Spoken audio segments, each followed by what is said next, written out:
Hello, I welcome you all to today's session where we are going to start a new chapter, that is plant growth and development. That is essentially chapter number 15 of your NCERT book. An organism, we know that it starts its life as a single cell. Unicellular organisms grow and they reproduce without increasing the number of body cells, which we have studied in chapter 1. So in their case, the growth and reproduction, both the terms are synonymous to each other. But multicellular organisms undergo a far more complex process of growth and development. So let us understand what exactly we mean by the process of growth. It is, in case of an organism, consists of a permanent and more or less irreversible increase in size. This already we have discussed in chapter 1. Growth should be a permanent feature of any living organism. It should not be reversible. Suppose last year, whatever was your age, this year, if you are growing, then you, whatever, how important or how with effort you try, you cannot get back to the original condition where you were in last year. So in that case, we can say that since last year till this year, you have grown. Now, extrapolate this into the concept of plants. Generally, this permanent and irreversible increase is associated with an increase in dry mass and amount of cytoplasm. But in our case, in case of human beings, when your number of cells of the body are increasing, then you are growing. But when you are simply externally depositing fat over your tissue or over the adipose tissue, then it cannot be basically called as growth. Please understand that in chapter 1 we have discussed that suppose last year a person weighed 50 kg. This year, in this point of time, he has a body weight of 55 kg. But if he controls his or her diet, then that person can again go back and attain the weight of 50 kilograms. So in that case, when you are increasing your body weight, that is not considered as growth because it is reversible. Growth in case of living beings can be intrinsic or internal, and it can be extrinsic or external. So we can say that if a living being is there, then growth is intrinsic, means it happens from inside the body and without any apparent application of the external force. But in case of non-living organisms, growth can be defined to be extrinsic, and in this case it includes external deposition of substances. In the morning, to prepare tea or coffee, you use sugar cubes, and take a sugar cube and on a piece of white paper mark the outer dimensions of the cube with the help of a pencil. Now prepare a supersaturated solution of sugar. Supersaturated solution will be something where at a particular temperature and pressure no more amount of solutes can go into it. So take a glass of water, go on adding 4 to 5 teaspoons of sugar. There will be a point where how much hard you stir, but no more amount of sugar will dissolve into the solution. Rather, it will settle at the bottom. That is the supersaturated solution of sugar. Now take out the sugar cube that you were taking at the first, put it inside that supersaturated sugar solution, leave it for a day or two. Now take it out, dry it and place it over that area which you marked with pencil on paper. You will see that the sugar cube will outpass its outer boundaries, means it has grown in size. But can this growth of this overall dimension of the sugar cube defined as proper growth? No, because if you put this increased sized sugar cube back in the plain water, then the external deposition will dissolve away. So it is a reversible process, can't be considered as growth. But yes, sugar cube being a non-living material got something externally deposited on it. Secondly, because we are confining our discussion to plant growth, then in case of animals, growth is determinate, and in case of plants, the growth is indeterminate. Now let us understand what these terms mean actually. The indeterminate growth continues throughout the life. Please understand, suppose you have a potted plant, and since last few days you are observing that the plant is gradually drying up whatever care you are taking. But even if the plant is supposed to die within the next few days, it will still try to produce small new leaves or flowers on itself. So in case of plants, till the end of their life they continue to grow. So that is why in their case the growth is said to be indeterminate. But in case of animals, you will find that we have generally three phases of growth to our life. The starting from our birth year till we attain our puberty, it is our childhood years, and during this the body grows. During the teen years also your body grows, but once you become an adult, the overall growth of the body stops and the phase of senescence starts. So in case of boys after 21 years, or in case of girls after 18 years, we actually don't grow. The rest of the life, each day by day, actually our body is preparing itself towards death. So if a old person, he or she is supposed to be really old, you won't see that that organism will be trying to produce offsprings, or he or she will be trying to grow. So in our case, after a certain span of your life, the growth stops. So it is determinate. In case of lower plants, the growth is actually diffused.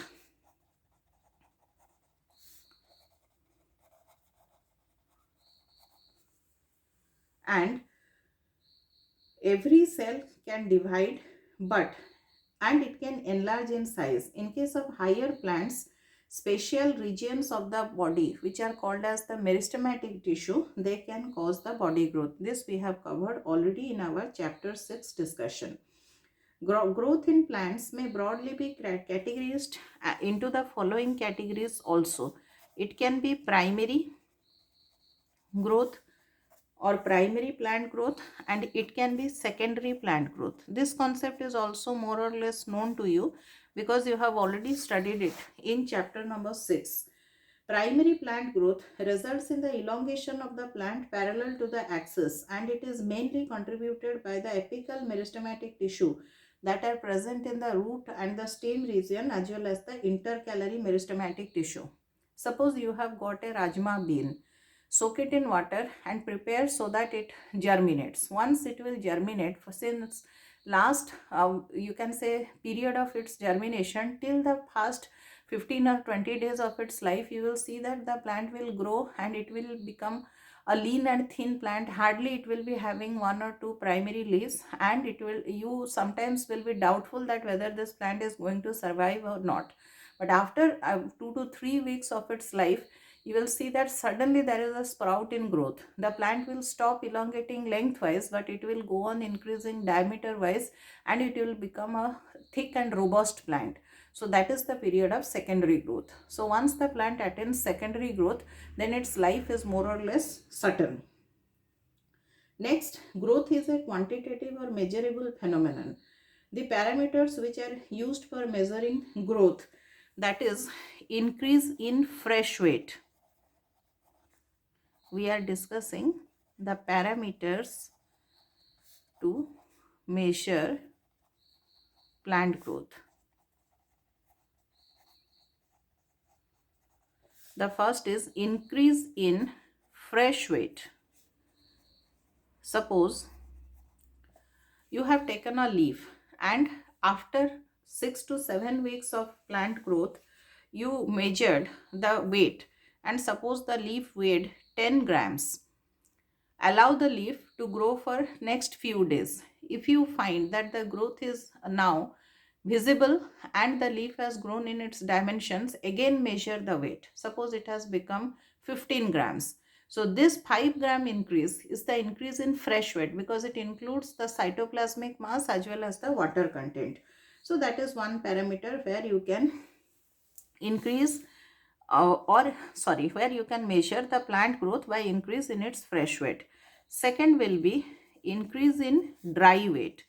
So if I try to measure the dry weight, possibly this I cannot do with a single leaf. I will choose two equal sized leaves and preferably the leaves should be of not the same age.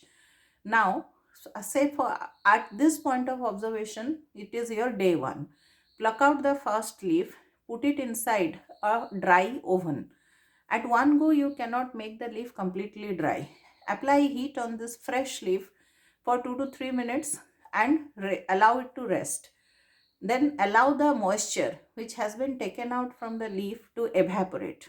Again apply some amount of heat. Allow it to evaporate the moisture. And after you repeat this heating and evaporation process few times, you will find that even if you are applying more heat, the leaf will not dry up further. So that is your final dry weight. Measure it. The second leaf which you have chosen of equal age and size, allow it to grow for another 10 to 15 years. Again try to measure the dry weight of the second leaf by the same procedure. Put it in the oven, allow it to dry, allow the moisture to evaporate, again reheat it. In this way, till you will reach a final point where there will be no further decrease in weight, even if you are allowing the temperature on it repeatedly, that is the final dry weight. So this dry weight of the first leaf and the dry weight of the second leaf which you allowed to grow for an extra 15 days, there will be a considerable difference in weight. So that also helps you to measure the growth indirectly. Third is the length. By measuring the length of a particular plant organ, suppose this is mainly applicable to that of the stem and the leaves which are stem and the roots which are elongated structures. Suppose when you observed for a herb, the plant was having a stem which was suppose 5 centimeters in height. After a month, you find that it has grown into 20 centimeters. So that 15 centimeter increase in length also indicates growth. It can be also measured by area. Suppose you take a young leaf and you put it on a piece of paper and you can draw the outline. Take another leaf of the same age and size. After a month or so, pluck out the second leaf, again trace the outline. You will find that definitely the area will be increased. Then you can also find the increase in the volume. This can be more applicable to that of the fruits. Generally now it is the you can say blooming season for mangoes. Within next few weeks you will see small sized green mangoes appearing on the branches of the mango tree. But by the time May or June approaches, when that particular mango will be almost in its ripe condition, you will find that definitely there will be a considerable increase in volume. Plus, you can also at a cytoplasmic level measure the number of or count the number of cells, and increase in number of cells also can be used as a parameter to measure the plant growth. Growth at cellular level is generally difficult to measure because it occurs due to increase in protoplasm. But the other criteria that we have discussed, that actually you will find that they are quite easy to determine the process of plant growth. Now, having said this, let us understand what are the phases of growth or phases of plant growth. Generally, the plant growth takes place in 3 phases. It can be in its formative phase, it can be in its phase of enlargement. Let us write it one by one. The first one is phase of formation or the formative phase. During this phase, generally there is active cell division. As the formation of new cells require the biosynthetic activity, the respiration rate of the cells at this phase is quite high. It is obviously understood. The next one is the phase of Enlargement. Remember in chapter 5 we have discussed the regions of the root. There we have already covered this particular phenomenon. So there you will find that particularly in the formative phase, it was only the rapid increase in the number of cells as well as their respiratory rate. But during the phase of enlargement, the newly formed cells which are formed during that previous stage of formative phase, they will undergo cell enlargement, and this enlargement will occur in all the directions. It can be isodiametric parenchymatous cells mainly. In many parts, it takes place predominantly in the linear direction. So that is why it is also called as phase of elongation. If you remember the structure of a dicot root, then that also has a meristematic zone which is followed by the zone of elongation and the zone of maturation. So those zones, basically if you can correlate, then you can understand this concept in a better way. Third one is the phase of differentiation or phase of maturation.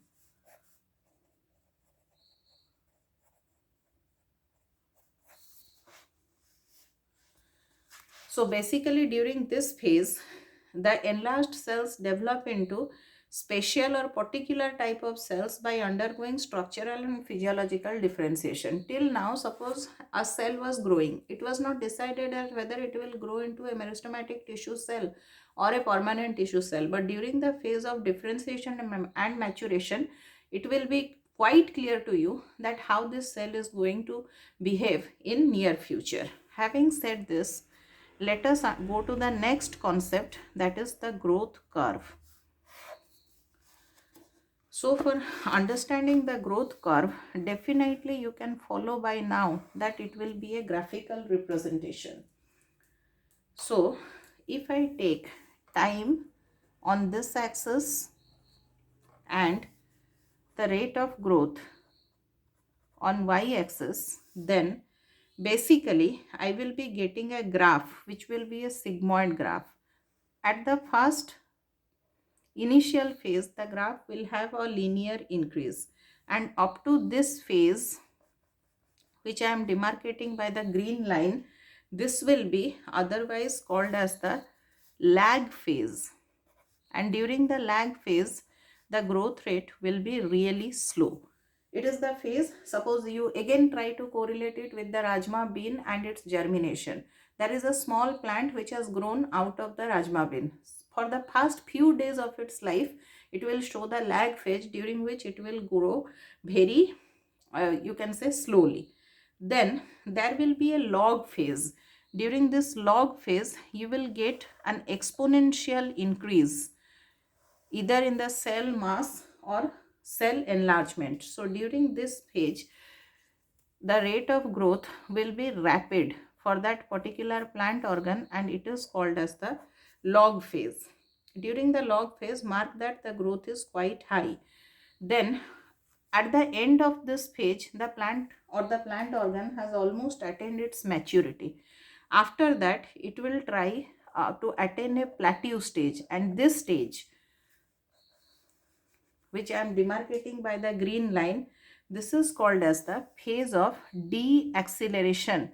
As you have seen the acceleration or exponential phase, then the growth suddenly cannot become zero. You have to get it, you can say, little bit slowed down so that it finally enters into the stationary phase. So here you will get the plateau of the graph, and this last point, beyond this will be the stationary phase. And during this stationary phase, the growth becomes steady or it will stop completely. Either it will be a phase of steady growth or it will stop. And during deceleration phase, the growth slows down again. So if you mark, the graph is almost a sigmoid graph like this. So growth curve, if I try to define it, it refers to the graphic representation of the total growth against time. So when the total growth is plotted against time, we get a sigmoid curve consisting of 4 phases. that is lag phase, log phase, deceleration phase, and the stationary phase. Now come to the next concept of our NCERT book, that is the growth rate. It is defined as the increase in growth per unit time, and this can be expressed mathematically. So growth rate, obviously it will be dealing with some mathematical expressions. It should be clear to you by now. Rate of growth can be measured by estimating, as already I have told, that either it is an increase in size or area of any organ of the plant, like that of the leaf or flower or fruit, in a unit time. Remember, I gave you the example of the green mangoes changing themselves into the yellow ripened mangoes. Suppose that increase in size takes place, or it takes around 6 months to be completed. So that is the rate of growth of mango. The rate of growth is also defined as the efficiency index, how efficient the plant is at the process of growth. For measurement and comparison between the growth of various systems, generally we use two terms. One is absolute growth and another is called as relative growth.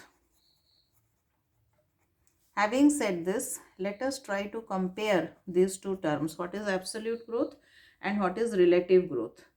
The total growth per unit time is called as the absolute growth. So it is total growth of that plant organ over unit time. But the relative growth rate is the growth in a given period of time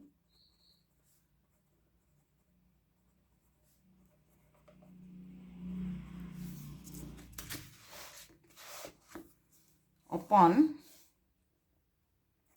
measurement of growth at the starting time. Suppose today you have started to observe the growth of a particular plant organ. That initial measurement of growth will be in your denominator.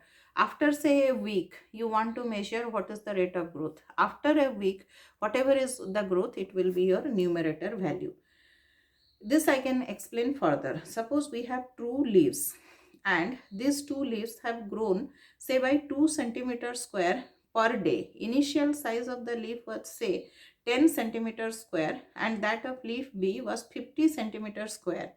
Though their absolute growth rate is the same, both of them are growing 2 centimeters square per day, but the relative growth is faster in the leaf which is having smaller surface area because the initial leaf size was smaller. So if you can find out the ratio, so it is 2 by 5 divided and 2 by 50. The ratio you can very well understand that which one is saying or which one is growing at a faster rate.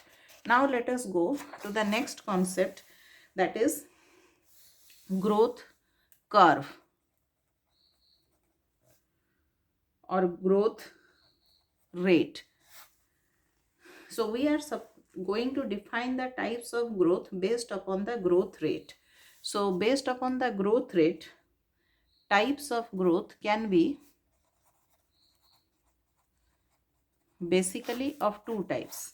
It can be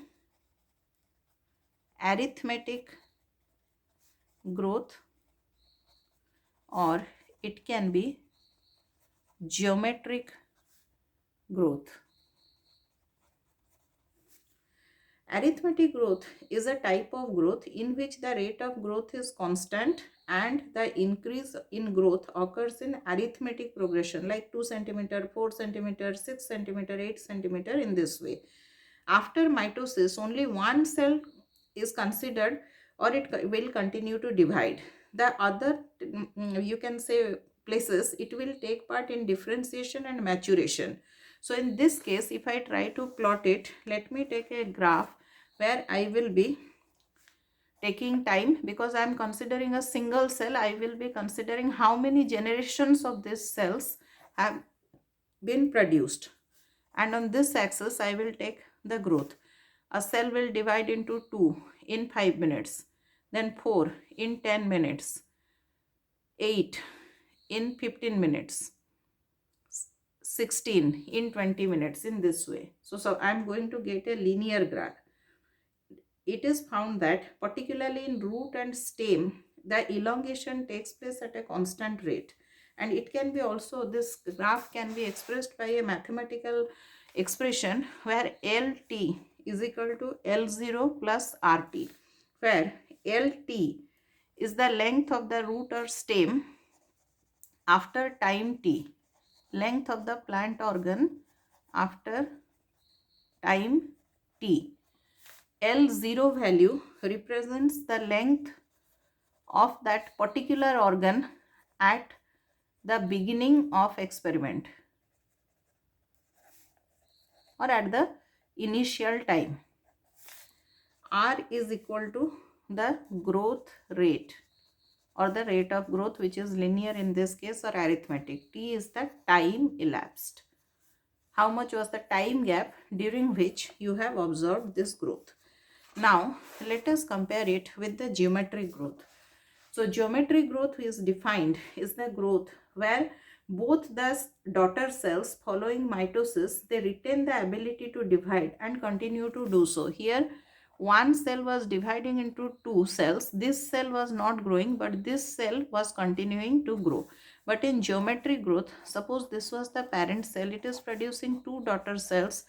This will go on producing more number of daughter cells. So because the increase in the number of cells is taking place in a geometric fashion or geometric progression, that is why it is said to be geometric growth. Generally, it will be marked in early embryos or young embryos. It will also be marked in case of unicellular organisms. Remember the process of binary fission in amoeba. Though amoeba is a protozoa, still you can correlate it over here. When any unicellular organism like yeast, it is grown in a medium that is sufficiently rich in nutrients, generally you will find that they will show the geometric growth. The number of cells is initially small so that the initial rate of growth is slow, and this initial slow phase of growth is called as lag phase, as we have already discussed. Later on, there is a rapid growth at an exponential rate, and again if you try to plot the curve of time against the rate of growth, then at the first stage it will be almost linear, and then there will be exponential attaining a plateau stage. So the exponential growth curve can be represented by the equation W1 is equal to W0 into e to the power RT, where W1 is the final product of the growth. It can be weight, it can be height of that organ, it can be number if you are considering then of unicellular organisms. W0 is the initial component when you started to observe the weight, height or number of organisms. R is obviously the growth rate or rate of growth. T is the time elapsed for this growth, and E is the base of natural logarithm because we are considering an exponential equation. And from your basic mathematical value, you can take this value for around 2.71. Actually, it is 2.71828, but you can, for your final calculations, you can take it to be 2.71. Practically in living organisms, geometric growth curve is not observed because growth is limited by the nutrition. You cannot have an indefinite supply of food for any particular plant organ so that it will go on growing geometrically.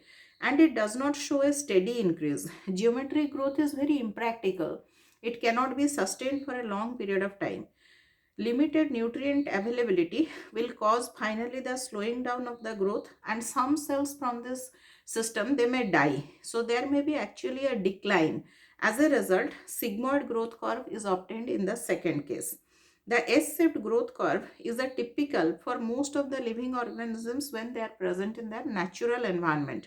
And it is also applicable to cells, tissues or organs of plants which are actually growing under natural environment, because always you cannot have an indefinite supply of your resources so that the geometric growth is maintained. That is why repeatedly I am emphasizing the fact that you will always have a geometric growth under strict laboratory conditions, where you yourself are controlling whatever will be the nutrient availability, whatever will be the pH of the medium, whatever will be the temperature of the medium. So that cannot be possible under the natural living conditions. So this growth is quite impractical. Having said this, let us go to the next concept, that is factors that affect the growth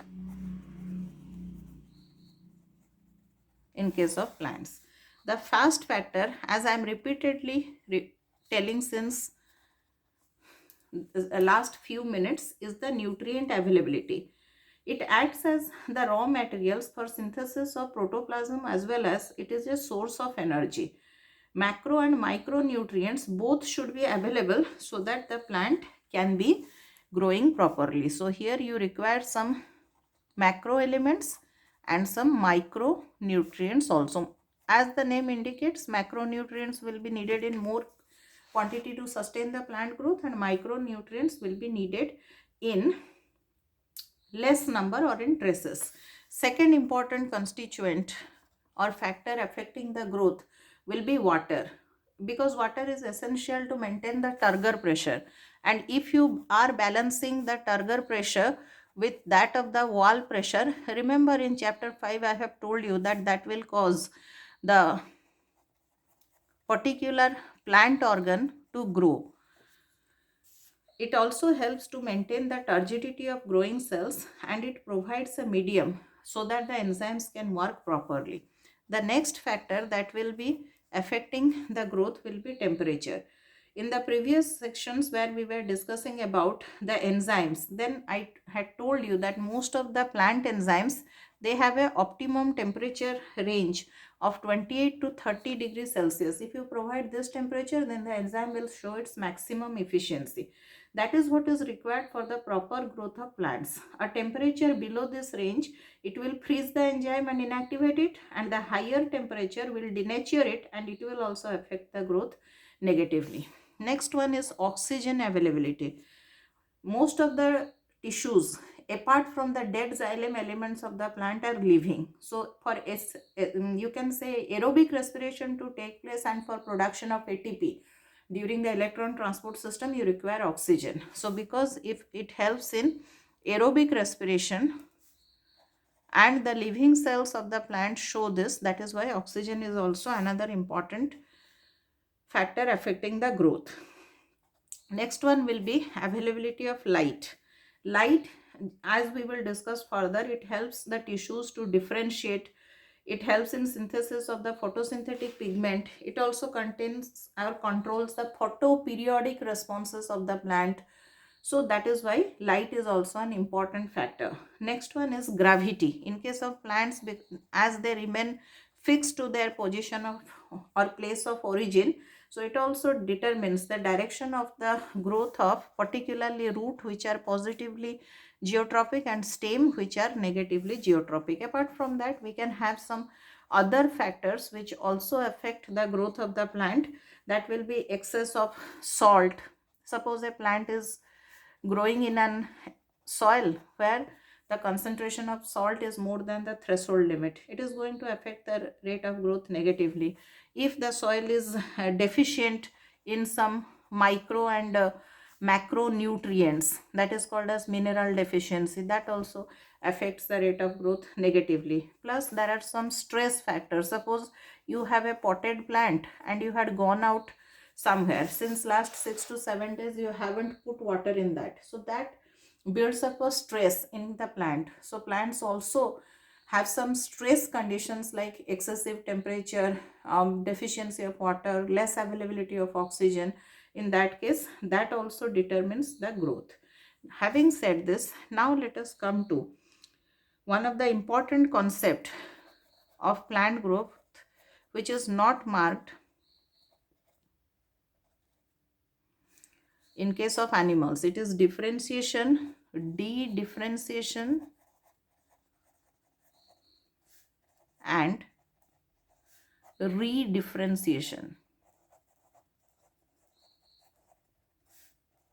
If you remember the cell cycle where we have studied the process of mitosis, it will be easier for you to understand. Now let us understand what differentiation means. It refers to the permanent qualitative changes in the structure, chemistry and physiology of the cell wall and protoplasm of cells, tissues or organs. It can occur by the activation or repression of some genes. Suppose there was a meristematic cell which was formed from the meristematic tissue, and in the destiny of this cell it is said that it will form the xylem elements.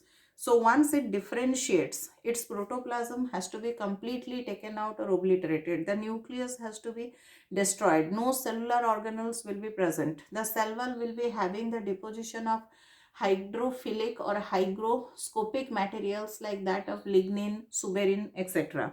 The lumen will be a little bit more. There will be presence of pits. So all these characters will be present in the meristematic cell one after another, so that it differentiates into the xylem element. Having said this, let us go to the concept what we mean by de-differentiation. It is the process of despecialization of differentiated living cells so that they regain the capacity to divide and form the new cells. A de-differentiated tissue can act as a meristem. Remember, we have studied about interfascicular and intrafascicular cambium.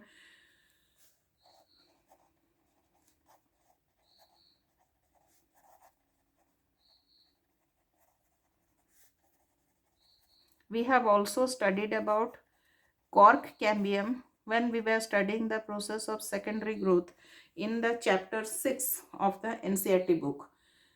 Suppose a cell is now already differentiated as the interfascicular cambium, because intrafascicular cambium is already present between the xylem and phloem elements, but between two successive vascular bundles, you remember there were some cells present which were called as the medullary ray cells. Medullary ray cells are essentially parenchymatous cells, but once the time of secondary growth approaches, some of these parenchymatous medullary ray cells, they start de-differentiating to become meristematic cells and they form the interfascicular cambium. So once these cells of the medullary rays are changing themselves, already they have differentiated from some initial meristematic initial cells to become the interfascicular cambium. But once they are trying to behave as the interfascicular cambium, they are de-differentiating, means they are again regaining their meristematic activity. I have also told you that some cells of the general cortex, they are cortical cells. So once they have arisen from the meristematic cells, it was in their destiny that they will behave as the cells of the cortex. But once they are regaining their you can say differentiating or dividing ability, and they are becoming cork cambium. So cork cambium and interfascicular cambium are excellent examples of de-differentiation in case of plants. In culture experiments in class 12, we will study that when the parenchymatous cells of any plant, they de-differentiate, they produce a mass of undifferentiated cells which are otherwise called as the callus, and that is the starting point of tissue culture. When we will be studying the tissue culture experiments, you will come about this term callus more often. Then let us go to the last term, that is redifferentiation. Structural, chemical or physiological specialization of cells which are derived from de-differentiated meristematic cells is called as redifferentiation. It is similar to the differentiation of the cells or tissues formed by the primary meristems.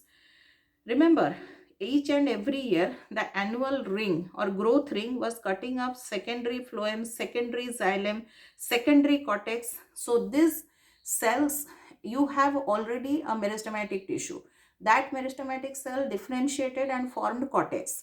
The cortical cells de-differentiated and they became the cork cambium. Cork cambium again redifferentiated and formed the secondary cortex. So I hope this concept is clear to you. Having understood this, let us understand what we mean by the term plant development. So development is a sequence of changes that occur in the structure and functioning of an organism or a organ or a tissue or a cell which involves its growth, its formation, its differentiation, maturation, reproduction, senescence, and death.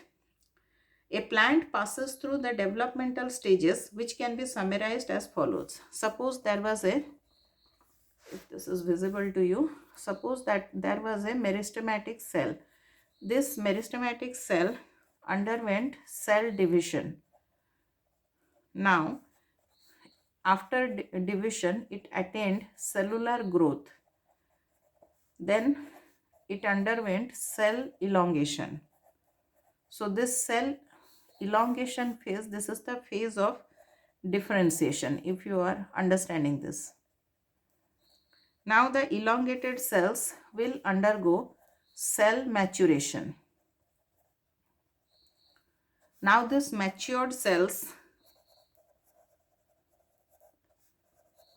they will start their aging process, which is in case of plants called as senescence. This term you have learned in your lower classes. Then finally it will lead to the death of the cell. So this is the sequence of the developmental process.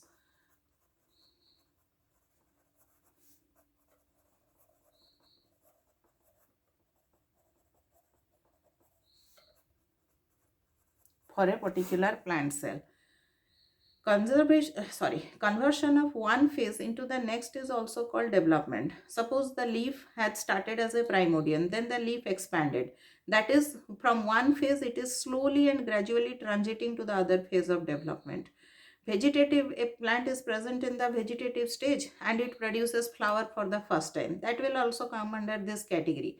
Development may even occur at the subcellular level. For example, once you expose a cell, then it will develop chloroplast.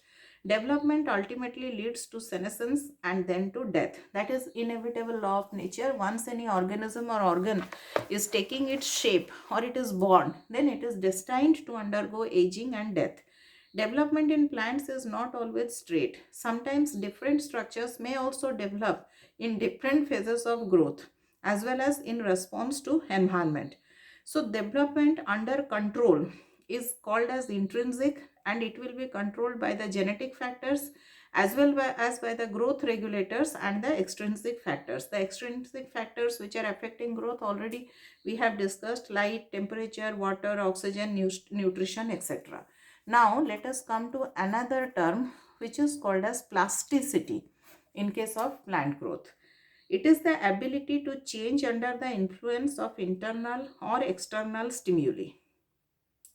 Generally, during the juvenile stage of plants, particularly in case of cotton, coriander, larkspur, etc., you will observe intrinsic plasticity. And environmental plasticity will be observed in particularly hydrophytes, the emergent hydrophytes, which is the buttercup plant. The plants will show presence of two different types of leaves in both the cases of plasticity, and that condition is said to be heterophyly.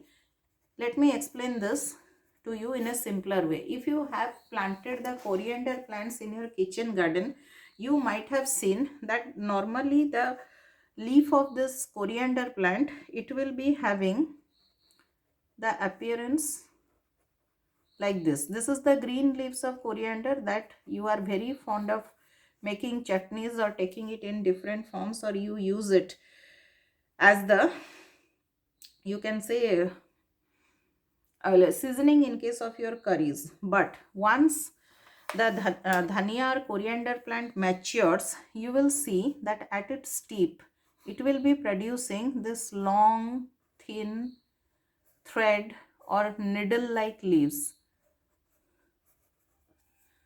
So this condition is said to be heterophyly. It is the condition where presence of different type of leaves on the same plant occurs habitually in different phases of growth or under different environmental conditions. I will definitely take pictures of the coriander plant which I have in my kitchen garden, and once I send you the pictures of both the types of leaves, though the diagrams which I have drawn, it is not more proper. Once I send you the pictures, it will become more understood by you. So plasticity is generally the ability of the plants to change the shape of their leaves under the influence of either internal or environmental factors. So having said this, we have almost come to the end of our discussion for the first part of this chapter, where we have studied the different types of growth, the factors affecting the growth rate, how growth can be measured, the growth curves, as well as the terms like plasticity, development, differentiation, de-differentiation, redifferentiation, etc. In the next series of discussions, we will discuss the roles of the plant hormones and their physiological effects. Thank you.